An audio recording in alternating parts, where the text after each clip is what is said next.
ನಮಸ್ಕಾರ ಎಲ್ಲರಿಗೂ, ಸ್ಪಂದನಾಸ್ ರೆಸಿಪಿ ಚಾನಲ್ಗೆ ಸ್ವಾಗತ. ಇವತ್ತು ನಾನು ಕೆಸುವಿನ ಎಲೆಯಿಂದ ಒಂದು ಡಿಫ್ರೆಂಟಾಗಿ ವಡೆ ಮಾಡೋದನ್ನು ತೋರಿಸ್ಕೊಡ್ತಾ ಇದ್ದೀನಿ.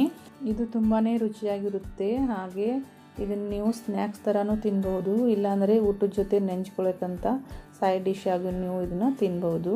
ಈ ರೆಸಿಪಿನ ಹೇಗೆ ಮಾಡೋದಂತ ನೋಡ್ಕೊಂಡು ಬರೋಣ ಬನ್ನಿ. ಮೊದಲಿಗೆ ನಾವಿಲ್ಲಿ ಕೆಸುವಿನ ಎಲೆನ ಚೆನ್ನಾಗಿ ಕ್ಲೀನ್ ಮಾಡ್ಕೊಳ್ಳೋಣ.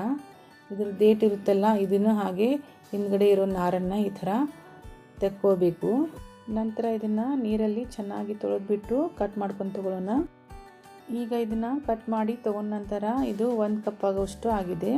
ಇದನ್ನು ನಾನಿಲ್ಲಿ ಬೌಲಲ್ಲಿ ಹಾಕ್ತಾ ಇದ್ದೀನಿ.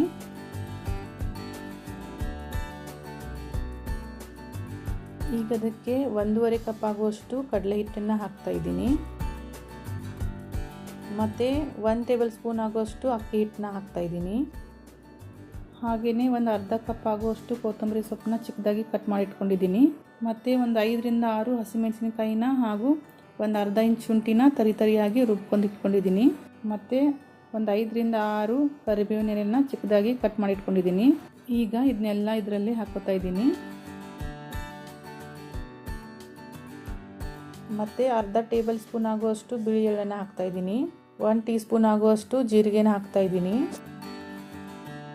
ಮತ್ತು 1/4 ಟೀ ಸ್ಪೂನ್ ಆಗುವಷ್ಟು ಅರಿಶಿನ ಪುಡಿನ ಹಾಕ್ತಾ ಇದ್ದೀನಿ. ಮತ್ತು 1 ಟೀ ಸ್ಪೂನ್ ಆಗುವಷ್ಟು ಅಜ್ವಾನ ತೊಗೊಂಡಿದ್ದೀನಿ, ಅದನ್ನು ಕೈಯಲ್ಲಿ ತಿಕ್ಬಿಟ್ಟು ಹಾಕ್ತಾ ಇದ್ದೀನಿ. ಈಗ ಇದಕ್ಕೆ ರುಚಿಗೆ ತಕ್ಕಷ್ಟು ಉಪ್ಪನ್ನು ಹಾಕ್ಕೊಳ್ಳೋಣ. ನಂತರ ನಾನಿಲ್ಲಿ ಒಂದು ಬೆಳ್ಳುಳ್ಳಿ ಗಾತ್ರದಷ್ಟು ಹುಣಸೆ ಹಣ್ಣನ್ನು ನೆನೆ ಹಾಕಿಟ್ಟಿದ್ದೆ, ಅದನ್ನು ಕಿವುಚ್ಬಿಟ್ಟು ಅದರ ರಸನ ಹಾಕೋತಾ ಇದ್ದೀನಿ.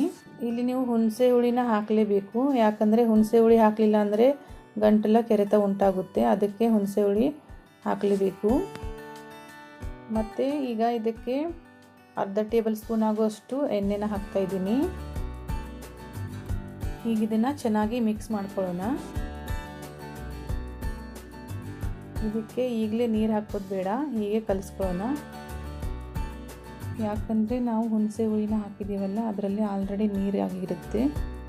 ಹಾಗಾಗಿ ಇದಕ್ಕೆ ಬೇಕಾದರೆ ನೀರು ಹಾಕ್ಕೊಂಡು ಕಲಿಸ್ಕೋಬೇಕು.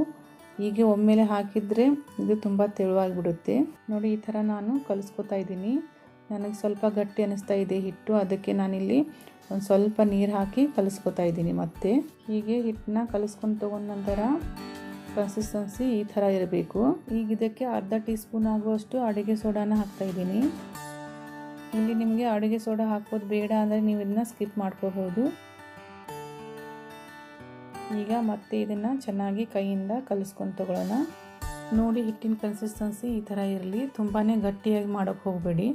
ಈಗ ಇದನ್ನು ಸ್ಟೀಮ್ ಮಾಡಿ ತೊಗೋಬೇಕು. ಅದಕ್ಕಾಗಿ ನಾನಿಲ್ಲಿ ಒಂದು ಪ್ಲೇಟ್ನ ತೊಗೊಂಡಿದ್ದೀನಿ. ಅದಕ್ಕೆ ಒಂದು ಸ್ವಲ್ಪ ಎಣ್ಣೆ ಹಾಕಿ ಎಲ್ಲ ಕಡೆ ಸವರ್ಕೊಳ್ಳೋಣ.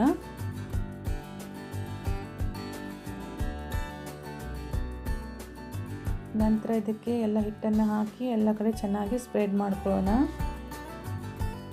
ಈ ಹಿಟ್ಟು ಸ್ವಲ್ಪ ಕೈಗೆ ಅಂಟುತ್ತೆ, ಹಾಗಾಗಿ ನೀವು ಕೈಯನ್ನು ನೀರಲ್ಲಿ ಸ್ವಲ್ಪ ಅದ್ಬಿಟ್ಟು ಒದ್ದೆ ಮಾಡಿ ಹೀಗೆ ಕೈಯಿಂದ ಎಲ್ಲ ಕಡೆ ಸ್ಪ್ರೆಡ್ ಮಾಡ್ಕೊಳ್ಳಿ.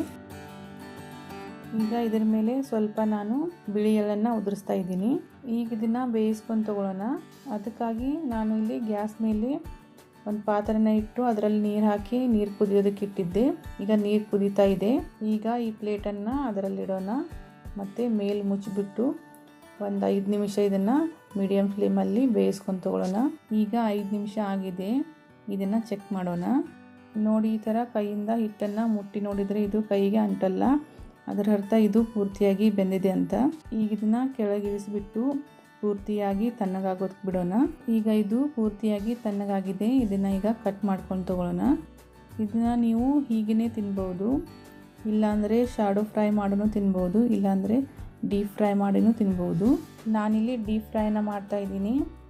ಅದಕ್ಕಾಗಿ ಗ್ಯಾಸ್ ಮೇಲೆ ಒಂದು ಪಾತ್ರೆನ ಇಟ್ಟು ಅದರಲ್ಲಿ ಎಣ್ಣೆನ ಕಾಯಕ್ಕಿಟ್ಟಿದ್ದೀನಿ. ಎಣ್ಣೆ ಚೆನ್ನಾಗಿ ಕಾದಿದೆ. ಈಗ ಇದನ್ನು ಎಲ್ಲ ಫ್ರೈ ಮಾಡಿ ತಗೊಳ್ಳೋಣ.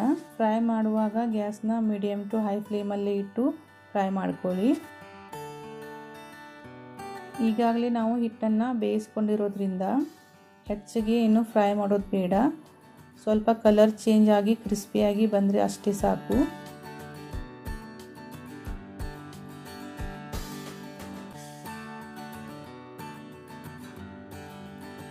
ನೋಡಿ ಈ ಥರ ಸ್ವಲ್ಪ ಕಲರ್ ಚೇಂಜ್ ಆಗಿದ್ರೆ ಸಾಕು. ಇದನ್ನೀಗ ತೆಕ್ಕೊಳ್ಳೋಣ. ಇದೇ ಥರ ನಾನು ಎಲ್ಲನೂ ಫ್ರೈ ಮಾಡಿ ತಗೋತೀನಿ.